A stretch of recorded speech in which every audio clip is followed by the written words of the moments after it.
तो क्या ये सच्चाई है कि हमारे पृथ्वी पे कोई ना कोई ऐसा प्राणी भी है जो इंसान से दिखता है, इंसान नहीं है? यही थ्योरी है डेविड इस्के की, जिसने कहा था कि जो प्रसिद्ध नेता अभिनेता लोग हैं, वो असलियत में इंसान ना होके एक रेप्टाइल प्रजाति है। हमारे हिंदू धर्म में भी इसे एक इच्छाधारी नागिन इस कॉन्सेप्ट में कहा जा सकता है। मतलब हमारे भारत में ऐसा कहा जाता है कि इच्छाधारी नागिन होते हैं जो अपना इंसानी रूप बदल सकते हैं। लेकिन कई सारे ऐसे विदेशी कॉन्स्पिरेसी में ऐसा कहा जाता है। मेसोपोटामिया देश में, यहाँ पे कहा गया मेसोपोटामिया के अंदर ऐसी बातें हैं कि हजारों साल पहले अंतरिक्ष से कुछ ऐसे परजीवी आए थे जो कि एक रेप्टाइल थे। रेप्टाइल यानी कि गिरगिट हो गया, छिपकली, उस प्रजाति के लोग थे जो इंसान जैसे दिखते थे। इंसानी जैसा उनका 2 हाथों पे चलना, 2 पैरों पे चलना, 2 हाथ। तो उन्होंने हमारी इंसानती फितरे जो है वो अडेप्ट कर ली, जिससे कि वो इंसान जैसे रह सके। और आज भी मतलब ऐसा कहा जाता है कि जो भी बहुत ही अमीर लोग हैं, कई प्रसिद्ध नेता हैं, तो वो रेप्टाइल ही है। कारण कि वो चाहते हैं कि इंसानियत को हम कंट्रोल करें, इंसानियत को हमारे कंट्रोल में। इसलिए ज़्यादातर देखा होगा जैसे टेक्नोलॉजी आगे बढ़ रही है, इंसानों की उम्र कम हो रही है और सब ध्यान ज़्यादा भटक रहा है। लेकिन पता है, कहीं ना कहीं वैज्ञानिक में ऐसा कोई मतलब कि मत नहीं है, प्रमाण नहीं है। वैज्ञानिकों का मानना है कि एक बस एक थ्योरी है, इस थ्योरी की सच्चाई नहीं है। तो बात शुरू होती है कि सबसे प्रथम आवाज़ किसने उठाई। तो 1990 के ब्रिटिश के दौर में डेविड इस्के ने इसकी आवाज़ उठाई कि रेप्टाइल प्रजातियाँ होती है, ये सारी चीज़ें काम करती।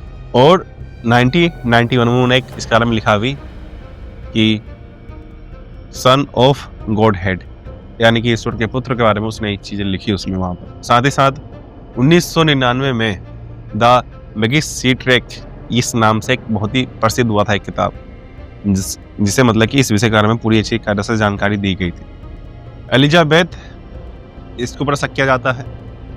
बराक ओबामा, जॉर्ज बुश, ऐसे कई सारे प्रजातियां हैं, मतलब कई सारे लोग हैं जिनके ऊपर शक किया जाता है कि ये रेप्टाइल प्रजाति के लोग हो सकती हैं, जो कि एक राजघराने या नेता की तरह रह के चाहते हैं कि इंसानियत को दबाया जाए, जिससे कि उनका फायदा हो, उनके ऊपर शक न किया जाए, उनका विरोध ना हो, और वो अपनी तरफ से पूरे इंसानों को कंट्रोल कर सकें, ताकि कभी यहाँ से कभी ऊपर जाना हो या ऊपर से नीचे आना हो, अंतरिक्ष में अप डाउन करना हो, तो वो आराम से कर सके, उनके पास पूरा एक्सेस हो इस वर्ल्ड का। कई बार जो द सीक्रेट सोसाइटी है, फ्रीमेसन्स है और ऑर्डर ऑफ 9 एंजल्स, तो कहीं ना कहीं इन संगठन जो है इससे भी जोड़ के इस संविधान को देखा जाता है, कहीं ना कहीं इन्हें पता होगा। क्यों? क्योंकि एक गोपनीय चीज़ है। अगर यहाँ पर पृथ्वी पे एलियन आ जा रहे हैं, तो कहीं ना कहीं ऐसे भी तो अंतरराष्ट्रीय संगठन है जो गोपनीय है और उन्हें इस चीज के बारे में पता है।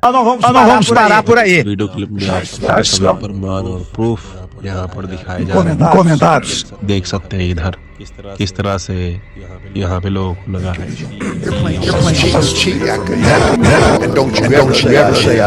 Again, getting back to the अब तक देखा गया है कि वैज्ञानिक दृष्टिकोण से हमें तक इनका अभी तक कोई प्रमाण नहीं मिला है, कोई ऐसा सबूत नहीं मिला है जिससे कि हमें उन पर शक कर सकें कि हाँ यही है।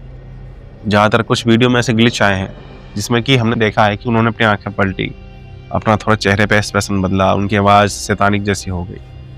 तो इस तरह की कुछ चीज़ें तो हमें मिली, लेकिन हमें वो नहीं मिला जिससे कि पूरा प्रमाण हो सके कि हाँ रेप्टाइल प्रजाति भारत में सही में है। तो इसलिए हम कह सकते हैं कि ये एक सिर्फ मिथ हो सकता है, या फिर एक ऐसा वो राज हो सकता है जो अब तक पूरा खुल के किसी भी लोगों के सामने आया नहीं है। तो आज की वीडियो यहीं तक थी। मिलता हूँ तो किसी और विषय वीडियो में, और सब्सक्राइब लाइक करके जाना।